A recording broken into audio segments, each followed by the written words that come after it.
How's the group feeling after tonight's win? Feeling really good. Obviously, we knew to get both this weekend, you got to take care of that first one. And tons of credit to Philly. They're well coached. They worked hard. One goal game, basically the whole thing. So it's just a good battle, and I'm glad we could pull it out. And I'm really happy for the guys. I thought they just dug in real deep here in the second half. We knew with the losing skid we're in, it's going to take one of these tough games to get out of it. And now hopefully we can play really well tomorrow night. What did you see that you really liked from this group? Is there something that stood out to you? I just thought we were really gritty after the first little bit of the first quarter. We knew how important it was. Just thought we started a little slow, not so much with effort-wise, just a couple assignments. And then once we got going, I thought we were real solid. Obviously, Aiden was good in net. Defense was real solid, and then offense had some big goals as we went on. So just really happy for all of them. They got what they earned, and then we're turning the page here in a couple hours. It was an exciting game to watch here at the Saddle Dome. It was like back and forth, and the crowd was really into it. And just overall, what was the vibe, I guess, on the floor, on the benches in tonight's game? Well, it's a real intense game. You could see it on both benches. Two real intense teams, two teams that got to compete really hard to get anything they're going to earn in this league. So, again, they're well coached. They competed hard. We competed hard, and again, one goal game in this league, right? It's just nice to pull that out for the guys, and again, enjoy it for a couple hours. But we know how good Georgia is from a few weeks ago, and we got to be ready to go tomorrow night. Felt like a bit of a football game in that first quarter with the amount of flags being thrown from both benches. What kind of prompted your decision to have those challenges so early and so often? Well, I think they'd probably just as frustrated with us as having to use so many flags early. I don't think we had to use it on some of them.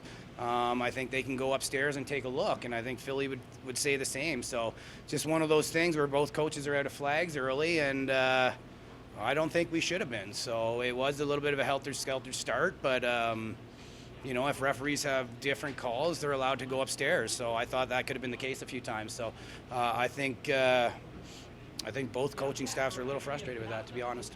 It seemed like they were really exploiting that kind of side-to-side motion early in the first quarter, and then it seemed like you guys were pushing them down below the goal line before they kind of backed off and changed how their offensive set was. What was that adjustment you made with your team in the first quarter? Yeah, you're right. We knew they were good around the creases with dunks and those quick sticks, so we had to get tighter a little bit.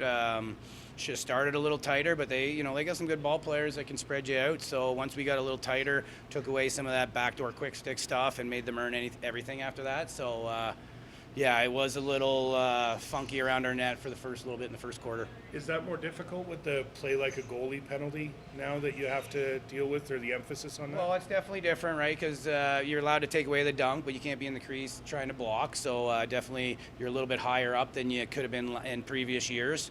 But at the end of the day, it was a hard-fought 60-minute game, and just real proud of the guys to come out with a big W. And what does that do for your confidence going forward, coming out with a difficult win like that? No, it does a lot. It puts us, we feel we can get right back into this playoff race with a big weekend here this weekend. So, again, if we didn't get this one tonight, I think it would really hurt and hurt us even tomorrow night. But I think the win can help us tomorrow night. So, again, it was a grind, so it's about them taking care of their bodies, refocusing, knowing that we got one of the top teams coming in the league, knowing we got the top goaltender right now in the league coming in, so we got to shoot the ball real well.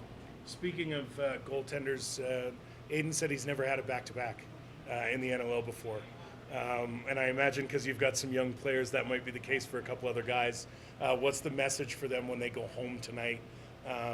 With what they need to do to prepare? I mean, you've played more than your fair share. They're tough. I find in back-to-backs they can really help you early, and late it gets a bit of a grind. So hopefully we can start on time. Aiden's young. They're going to do their stretching and take care of their bodies. So the boys should be ready to go. I didn't know this was his first back-to-back, but usually you got to travel. Usually if you're doing a back-to-back in leagues, there's travel. So us to be at home is a bit of a benefit in our rink to, for the ice baths and whatever else. So hopefully the guys enjoy the next couple hours, take care of their body, have a good meal, and then tomorrow it's right back getting ready for the Swarm.